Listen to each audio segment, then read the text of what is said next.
Hello and welcome to the Luv Doc Podcast. Hey, everybody, and welcome back. You know, the 2024 election. Yeah. It really kind of shook things up. And, It did. you know, I bet you're probably as curious as I am to see how it's all playing out in, like, everything. Right. You know, and Absolutely. that's why today we're doing a deep dive into Oh, a surprising source. interesting. It's a Luv Doc column from the Austin Chronicle. Okay. Now, if you haven't heard of it, Yeah. this column is like a local institution. Mm-hmm. You know, Yeah. it's equal parts funny and insightful and a little bit out there. Right. And trust me, their take on the post-election world Okay. is not what you would expect. Oh, interesting. I'm intrigued. Yeah. So. It's fascinating how they Yeah. use this very specific lens of relationship advice Right. to comment on the broader societal and political Exactly. climate. You wouldn't think those two things would really go together, No. but they make it work. It's true. And they open the column, right? Yeah. By mentioning that they got 0 relationship questions Really? the week after the election. Wow. It's like everyone's love lives were put on hold Just like, yeah, put on pause. while we all just tried to Figure it out. process what just happened. Yeah. Yeah. Exactly. Yeah. Like, we all experience this collective what the fuck moment, Totally. which the Luv Doc actually says in the column. Yeah, they do. They capture that raw emotion, They do. so perfectly questioning the rationale behind the results Yeah. and expressing just pure disbelief. It's palpable. Yeah. And then they go on to kind of analyze, Oh, okay. like, why things turned out the way they did. Yeah. You know, what's Okay. their take? They touch on those common political explanations we've all heard. Mm-hmm. You know, like certain demographics feeling unheard or whatever. Right, right. But then they add their own unique spin to it. Okay. This like darkly humorous critique of the electorate. Uh-huh. That's both funny and a little unsettling at the same time. Right. That's what makes the Luv Doc so compelling. Yeah. They're not afraid to push boundaries No, they're not. and make you think about things in a new way. Exactly. Take their analogy comparing Trump voters to toddlers Oh, yeah. who shit themselves. Okay, so that was a Yeah. little out there. It is a little out there. I get what they're trying to say. But I get what they're saying. It's Yeah. not about literally comparing people to toddlers. Right. But it's about highlighting the Luv Doc's frustration with what they see as irrational and self-destructive behavior from a segment of the electorate. Right. But it's interesting because even while making that comparison, they also acknowledge the inherent goodness that they believe exists as everyone. Right. Which adds this layer of complexity. It's like they're calling people out. Right. Still holding on to a sliver of hope Yeah, a little bit of hope. for them. Right. Exactly. Yeah. And then they take this frustration Yeah. and channel it into their advice, Okay. which, let's be honest, is anything but conventional. No, it's not. I mean, when was the last time an advice columnist Yeah. told you to stop fucking Trump voters? Right. I know this is not your typical relationship advice, Definitely not. but that's what makes it so captivating. But that's what makes it so interesting. Right. And remember, Yeah. they're not advocating for any sort of literal violence No. or aggression here. Of course not. Right. It's more nuanced than that. Yeah. What they're really saying is It's more about, choose partners choose partners who align with your values. who align with your values. Right. Recognize that who you choose to be with reflects your own beliefs and priorities. It's less about ending relationships Exactly. and more about Yeah. being discerning about who you enter into them with Right. in the first place. In the first place, exactly. But then they take it a step further Okay. with this idea that you're essentially fucking yourself Right. if you support someone Okay. with opposing values, Yeah. especially in this Especially. current political climate. Right. And this is where the Luv Doc dives into the psychological and sociological aspects of partner choice. Okay. There's a growing body of research that suggests our romantic partners can have a significant influence Oh, interesting. on our own beliefs and behaviors. Yeah. Some studies even indicate that long-term partners tend to become more politically aligned over time. Wow.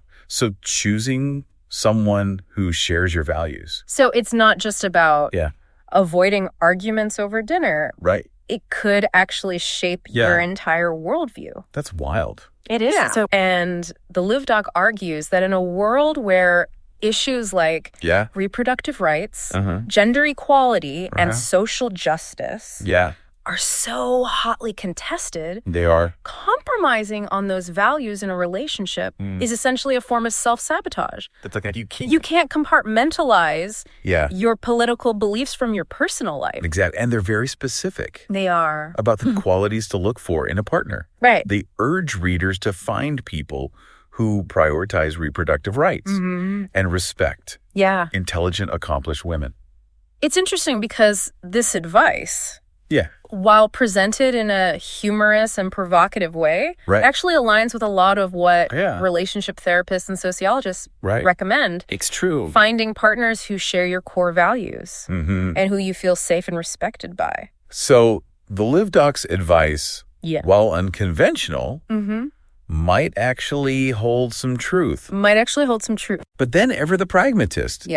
They acknowledge that not everyone of course is starting from scratch in the dating pool.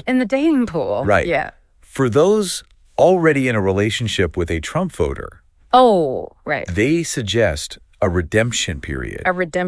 See if those differences can be reconciled. That's a good point because it brings up the question. Right. Is it ever possible to bridge such significant political divides in a relationship?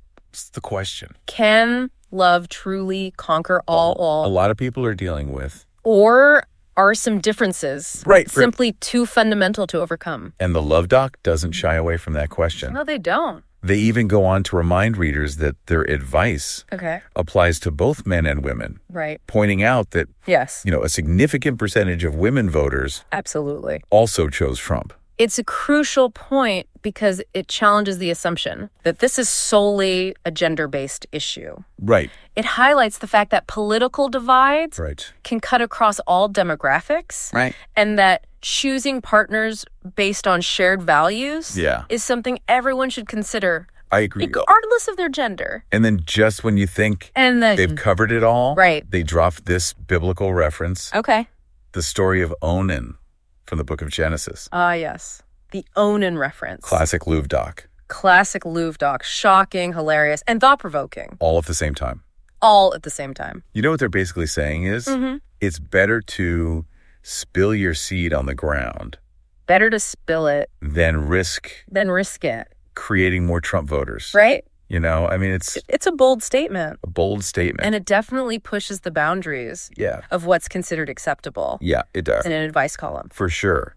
But it also reveals a lot of the Luv Doc's worldview. Right, their worldview. And their deep-seated anxieties. Our anxieties about the future. What? Yeah. It speaks to a sense of urgency. It does. A feeling that we're at a critical juncture in history. And that our choices, even our personal ones, carry significant weight.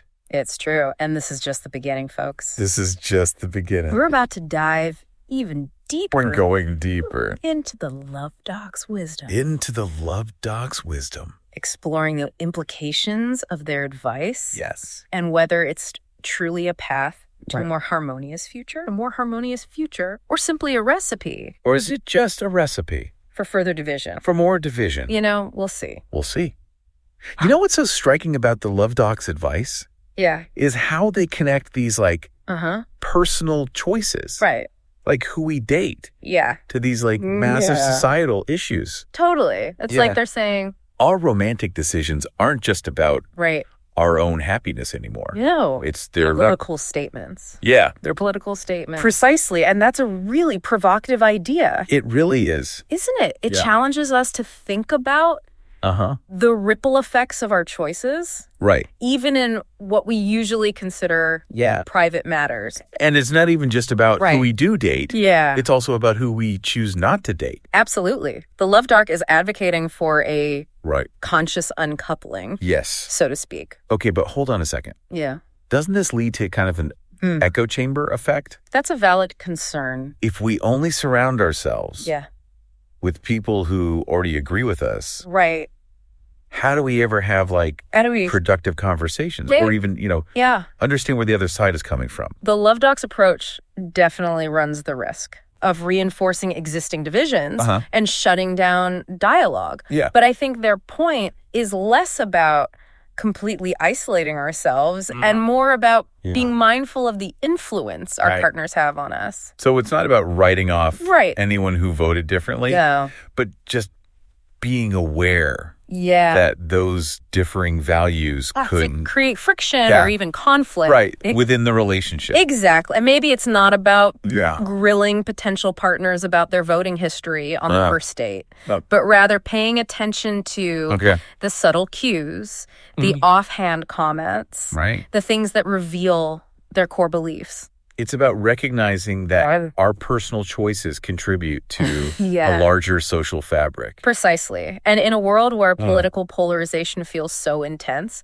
the Luv Doc is suggesting that maybe, just maybe, we can start to bridge those divides by being more intentional about who we let into our lives. I can see that. Both romantically and otherwise. Okay, but how do we actually put this into practice? How do we? Are we supposed to analyze every interaction for hidden political agendas? Right. It all feels a bit overwhelming. I don't think it needs to be that complicated. Yeah. It's more about trusting your gut, observing how people treat others, what causes they support, what kind of humor they find funny. It's about seeing if those things resonate with your own values. So it's about looking beyond the superficial. Beyond the superficial. Beyond the initial attraction. The initial attraction. And really thinking about. And really thinking whether someone's values are in sync with your own. Exactly. And I know that's not always easy. Yeah. Sometimes we might be drawn to people who are different from us. Yeah. Who challenge our perspectives. There's a reason why they say opposites attract. Right. But the Luv Doc seems to be arguing that. But the Luv Doc... When it comes to certain core values. Like respect for women's rights. Or a commitment to social justice. Compromise isn't an option. And this is where it gets really interesting. Yeah. Because if we take the Luv Doc's advice to heart... It raises some pretty big questions. Okay. Can we really find lasting love and connection if we filter out everyone who doesn't perfectly align with our political views? And wouldn't that create a world where... And wouldn't that... relationships are built on ideology. Ideology rather than genuine affection. And shared experience. Shared experiences, That's the tension, isn't it? It is. We want to be with people who share our values. But we also don't want to live in a world where love is dictated by political affiliation. So how do we reconcile those two things? Where do we draw the line? Where's the line? This is definitely something we'll have to keep unpacking. Keep unpacking it. As we go deeper. Into this Luv Doc column. But for now. I'm curious, what do you think about all this? What do you think? Do you think the Luv Doc is onto something? Are they onto something? Or are they just oversimplifying? Or are they oversimplifying a really complex issue? You know, we've been unpacking this provocative Luv Doc column. It is provocative. And it's really got me thinking about this whole what do you think about? Line between personal choices and political realities. Right. You know? Where's the line? Is this whole idea of is this idea choosing partners based on shared values? Is it brilliant? Yeah. Is it naive? Or is it something else entirely? It's definitely sparked a lot of debate. I think so. On one hand, the Luv Doc's advice could be seen as a form of self-preservation. In a world where political polarization feels so intense. Right? Surrounding yourself with like-minded people can feel... creating a way to protect your own sanity. Of shared reality. Yes, exactly. Where you don't constantly have to defend your beliefs or worry about... Right, it's like creating a bubble of shared reality. Shared reality. Where you don't constantly have to defend your beliefs or worry about conflict. Exactly. Right. But the potential downside is that this approach could lead to even greater division in society. If we only engage with those who agree with us. Right. If we only engage with those who agree with us. We risk losing the ability to... You risk losing the ability... Understand and empathize with those... Who hold different views. It's like we're trading empathy For comfort. To comfort, exactly. And in the long run. And in the long run. That could make it even harder. That could make it even harder. To bridge those gaps that already exist. To bridge the gaps that already exist. Exactly. Precisely so. So while the Luv Doc's advice might offer a sense of security on a personal level, it's crucial to consider the potential societal consequences. So I think we're caught in a paradox. Yeah. We want to be true to our values. Right, we want to be true. But we also need to find a way to connect to our values. With people who see the world differently. We need to connect with people who see the world differently. It's tough. And that's the real challenge, isn't it? It is. How do we navigate this complex landscape where our personal choices intersect with political realities? Yeah, there are no easy answers. There are no easy answers. But the Luv Docs column definitely gives us a lot to think about. The Luv Docs column gives us a lot. It does. It challenges us to examine our own motivations. It does. It challenges us to examine our own motivations. And to think critically about the impacts our choices have on the world around us. Of our choices. And maybe that's the real takeaway here. It's not necessarily about... it's not necessarily about... adopting the Luv Doc's advice. Wholesale. Right. But about using it as a springboard for deeper reflection. And for conversation. So for you listening out there, we want to hear your thoughts. What do you think? Do you think choosing partners? Yeah, do you think? Based on shared values. Choosing partners based on... is a path. Shared values is a path. To a more harmonious future. Or does it simply exacerbate? Or does it just exacerbate? Existing divisions, yeah. Because at the end of the day, understanding different perspectives, engaging in respectful dialogue, and searching for common ground. Yes. Those are the keys. The building a more just, equitable society. Beautifully said. And on that note, we'll wrap up this deep dive until next time. Keep exploring.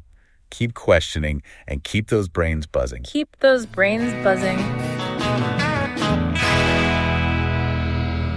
read the column that spawned this podcast, go to austinchronicle.com/columns/the Luv Doc. There are probably worse things to do with your time, right?